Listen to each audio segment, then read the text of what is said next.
Okay, ladies and gentlemen, it's very warm and emotional moment to be here with you and your folks out there having sex or drinking or smoking or whatever. So, welcome networking class. Welcome white collar supremacists. My name is Johannes. I'm part of Monochrome, and please correct tagging. So if you tag about that, Monochrome and SIGINT and nothing else, okay? So correct tagging, eine ordentliche Tagging-Politik bitte. Ja? The CCC is a wonderful thing, and actually it's great that the CCC is decentralizing itself, so going away from the bloated head of Berlin, coming here to wonderful Cologne, all of it in the former Nazi Germany. That's really great. And I have to add, I like you Germans because you have such an enormous amount of guilt, and we share it with you because we're Austrians. Austria looks like that. In fact, even the main shipping routes actually for Americans are wrong here.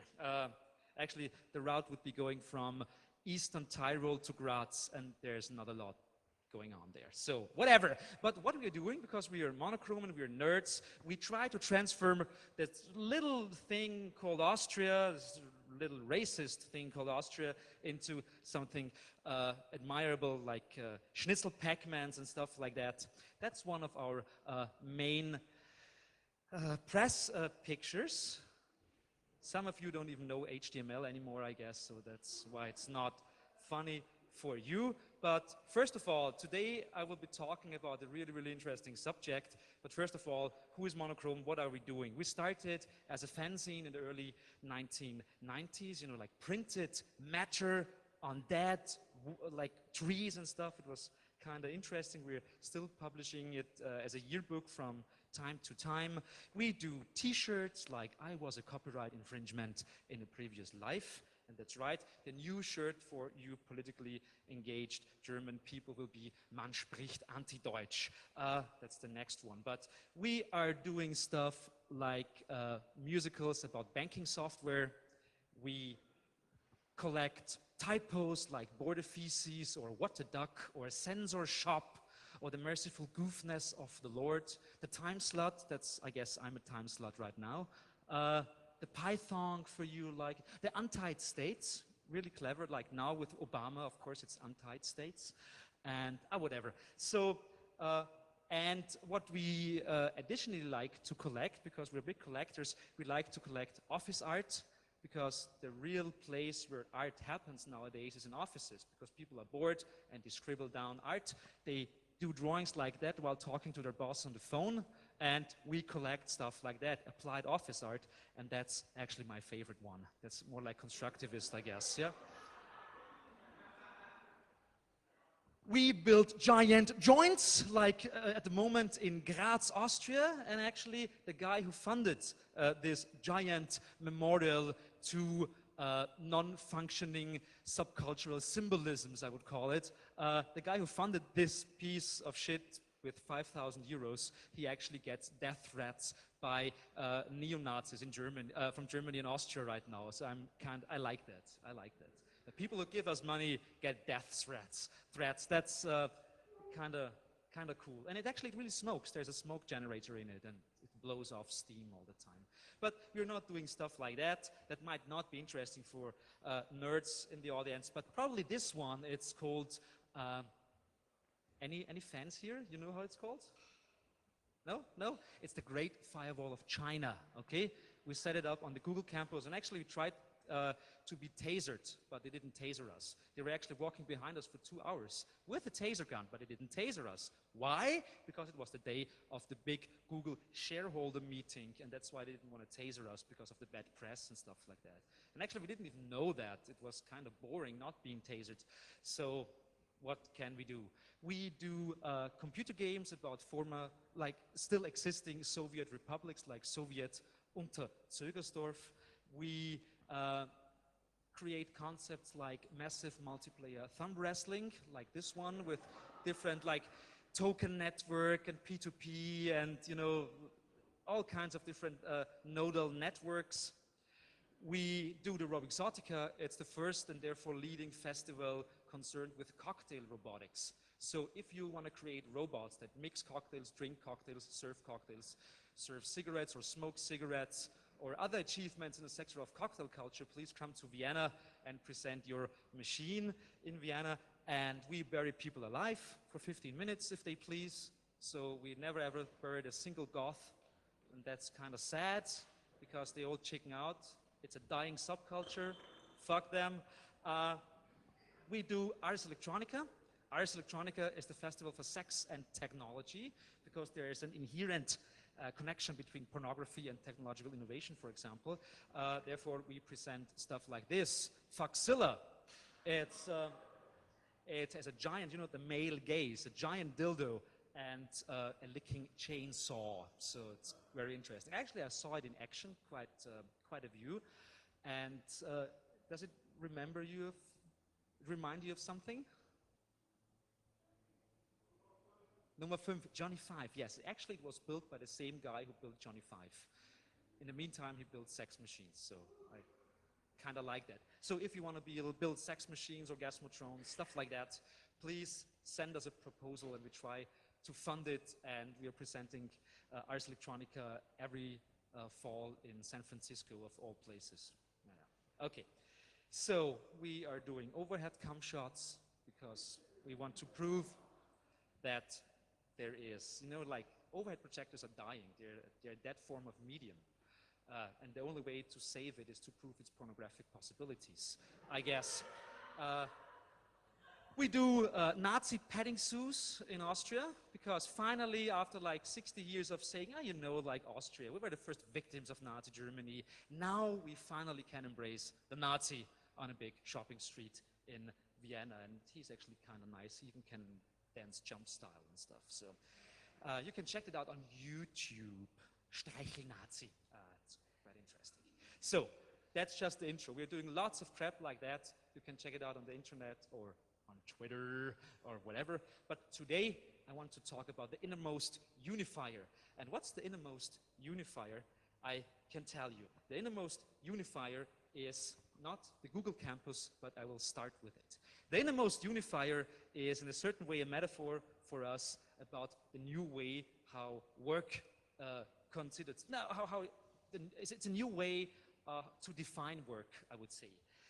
The Google campus in Mountain View in California, in the Silicon Valley. Anyone already been there? Anyone gotten like employees maybe? No? Oh no, okay, whatever. So the Google campus, what does it remind you of? The Google campus, it's pretty fancy, nice, looks. It's pretty much Logan's Run. That's what it is, yeah? You're young, you're 18, 19 years old, you get a job, you go to Google, you get really, really great benefits. You have a pool billiard table, you get free naked juice, you get, I don't know, whatever, you can get steak for free, whatever. There are all so many great benefits. But if you're 25, they burn you, okay? That's pretty much it. And they have a really interesting way to enforce your loyalty, I would call it. And that's pretty much what I'm gonna be talking about today. So, first of all, a small film. Maybe turn off the light. Near. Bar! Near. Hello, Kiki. Hey, Boo-Boo. How are you today? I'm so sad. My daddy is acting so strange lately. He's always working. He has no time. Do you know what happened? I don't know, but I know how we can find out. Let's Google together. Well, Boo-Boo, the Google says new economy and neoliberalism emerged, and that's what's troubling your daddy. What is that? New economy and neoliberalism denote a new relationship between the employer and the employee. Before the new economy, labor was conceived as it was ever since classic capitalism of the 18th century. You mean, a capitalism of production and goods? One that creates wealth exclusively through the production and sale of hard objects? Yes. The typical worker can be found in a proto-capitalist factory, and his work is defined by the plant. He sells his manpower and is therefore the direct opposite of the factory owner, who is the buyer of the worker's labor. Didn't Mr. Karl Marx call this contrast the antagonism, the opposing entities of worker and capitalist? Yes, Boo-Boo. The trick of the new economy now is to make the workers believe that they are owners too. Of course, this is not true because they're still without executive power. However, there is a shift of control away from the bosses, whose job it was to monitor and motivate the workers. Control is shifted to the workers themselves, who are tricked into thinking that their interests are the same as their capitalist masters. Isn't this change called a shift from a disciplinary society towards a society of control? But what does that mean, Kiki? Good question, Boo-Boo. Let's ask Google again. Disciplinary societies manage to keep its subordinates where they are by implementing control and punishment. Like my mommy and daddy when they tell me what to do? Yes, or like your future corporate overlords. But control and punishment can't stifle an individual's inner resistance, and there are always ways of avoiding, if not hacking, these mechanisms of control. Like what? Like long trips to the toilet, theft of work materials, sick leaves, pretending to look busy, playing dumb.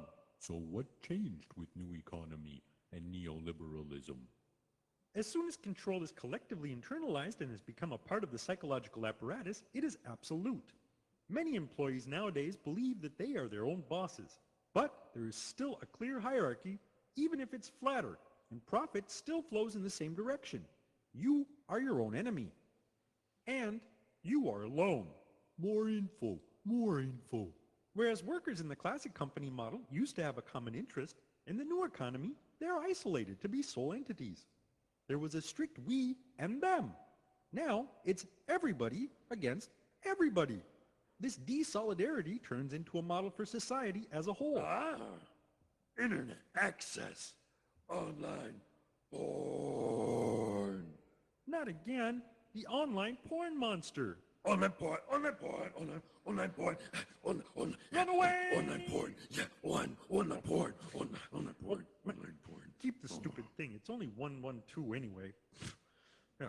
Okay, but now, you understand why your daddy works so much lately, Boo-Boo? Yes, Kiki, but what can we do? Let's be nostalgic if we may. Let us see ourselves as workers, if only to remember who really controls the means of production. That is true, Kiki. I will go and tell my dad he should feel as a worker. Bye-bye. Online porn, online porn, online porn, online porn,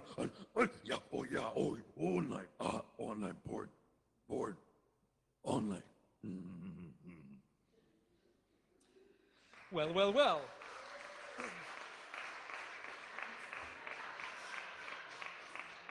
My sock.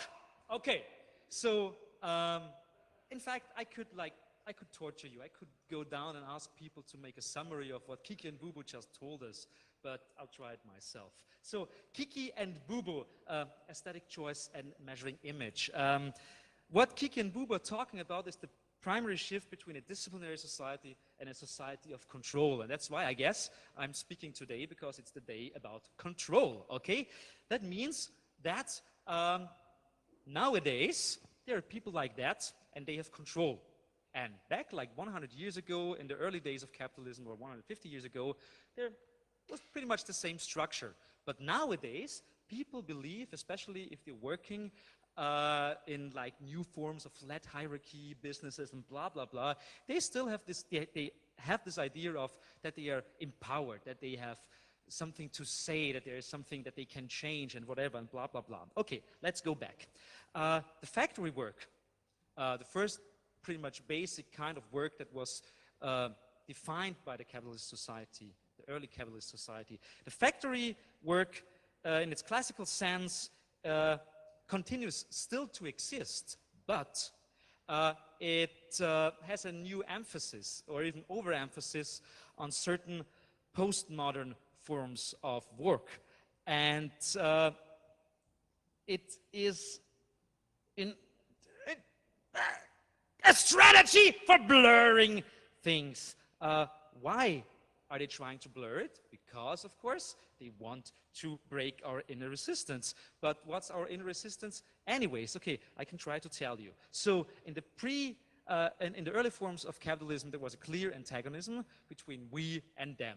And nowadays, as Kiki and Boo-Boo told you, there is this new setup. It's we, the corporation, as a big family, against them. And of course, they all use these great metaphors of the boat on the ocean of capitalism, and we have to work together to survive, so like the big evil waves cannot crush us and stuff. It's, in a certain way, there's an interesting thing, because many people, especially in the hacker scene, like to talk about 1984 as an interesting metaphor for about control society. It's interesting that most of those people who refer to 1984 as this anti-liberal nightmare, blah, blah, blah, that they're not only talking about the freedom versus totalitarian systems, freedom against fascism, freedom versus communism or whatever. They're actually also talking about capitalism in 1984, because 85% of the population in 1984 actually are proletarians, they are proles, and they don't have any choice. They can't vote, they can't do anything, and they're pretty much just like material. So the actual struggle, like Winston Smith's struggle in 1984, is like a high bourgeois kind of struggle between the inner party, pretty much the bourgeoisie, and the outer party and the inner party. And the inner party are pretty much like the big apparatchiks.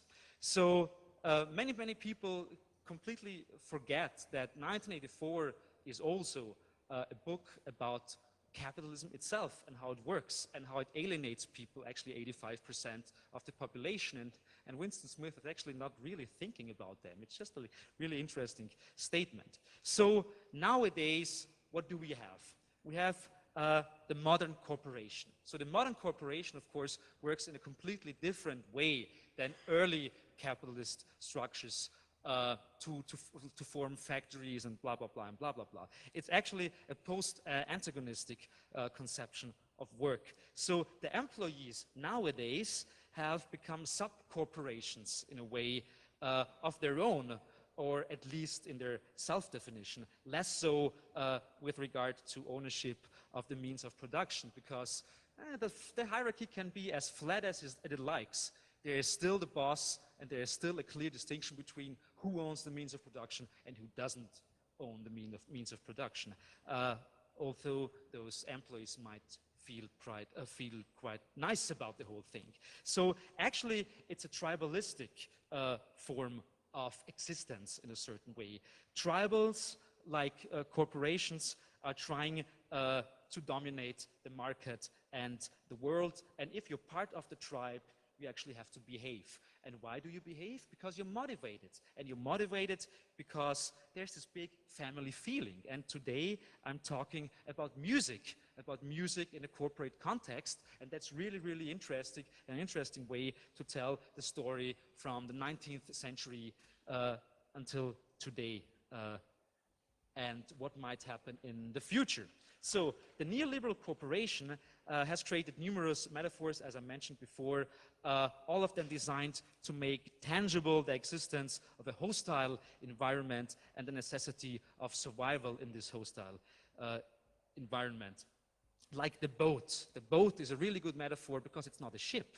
Because in a ship, you know, there are clear structures. There is a captain, there is someone working and digging coals and stuff like that. In a boat, we're all sitting on the same level and the waves are washing around us. So it's a kind of like we have to work together approach. So the turn back to the old civilizational idea of the collective and a corporation in a certain way, at least as it's defined by the people running the corporation. So they like metaphors like sitting in a boat, we're a family, we're a collective, we have to work together, we have to cooperate. Of course, most of the time, it doesn't work. I mean, you have the feeling that you're part of a family, but you're actually, of course, not. And music provides an interesting and actually perfect example how that works. The corporate anthem was first developed in the context of employee motivation in the early 20th century. So companies, even small companies, but then bigger companies, of course, created small, like short theme songs and stuff you could actually whistle while you're working. That's, of course, a completely different way to sing than, for example, the classic worker song. There are so many worker songs in the European cultural heritage, and of course in the United States of America too, and in other countries. But that's a completely different thing. The worker songs, they were part of this antagonistic concept of culture. We are the workers and they are the bourgeois masters, and we have our culture, and we are actually proud of our culture. And our culture, the worker songs and stuff like that, there is a clear distinction between our culture and the culture of this like high upper class, let's go to the opera bullshit that the bourgeois was doing. So they were really proud of their worker songs, and I'm pretty sure some of you still know a couple of worker songs, but let's skip that aside, because when the corporate anthem or the company anthem is being created, that's of course one interesting shift in this whole thing. It's like singing in the workplace might motivate the people working there, and it actually brings this interesting twist of, hey, we share a common theme, a common song, we share common values, blah, blah, blah, blah, blah, blah, blah, blah, blah. In small companies with like 5 or 10 people, that's completely useless, and there are not many examples of like small companies doing stuff like that. But big corporations like IBM, they pretty soon adopted this interesting idea of motivating people and using music as a way to get a little bit of pep into the company. So first of all, it was mainly employee motivation, or a strategic approach to employee motivation. And a good example is the IBM song from 1947, and I'd like to play it for you, and if you want to sing along, I will possible no, like in 1947, probably not. There's like a wrong gender thing going on here. But maybe, yeah, maybe that, maybe, yeah, that looks like, yeah, 1947, some guy sitting somewhere in Boston in an IBM office, and there's his blurry corporate overlord. And now let's start to play the first song, and if you want to sing with me, I have like the karaoke version on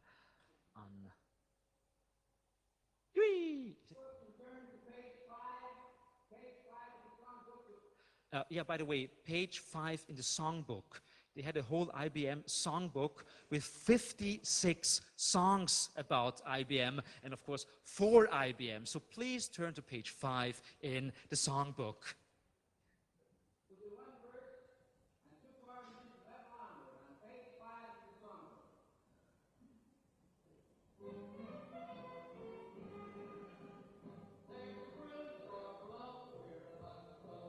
The corporation that we represent, we're here to cheer its pioneer, and also proudly boast the name of T.J. Watson means a courage none can stem, and we feel honored to be here to toast the IBM. Wherever onward, that's the spirit that has brought us fame. We're big but bigger we will be. We can fail for all to see that to serve humanity has been our aim. We are known unknown in every zone. Our reputation sparkles like a gem. La la la la la la la. Stop. It's unbearable. Okay, I'd like to remind you of a really interesting thing in the context of this really nice jewel of corporate history. First of all, this anthem lives from its overemphasis of the patriarchal allegiance structure of the IBM Corporation. So there's actually singing about the man and his son. So this like dual pair of the big Watson and the junior Watson. So they're singing about both of them. Yeah. So it's like fully in the spirit of the 1950s or early 1950s, late 1940s. So there's this big man, and he created the corporation, and we have to thank him. He gives us a job, and blah, blah, blah, blah, blah. It's like there's a clear hierarchy between we are working, and he's providing work for us, okay? So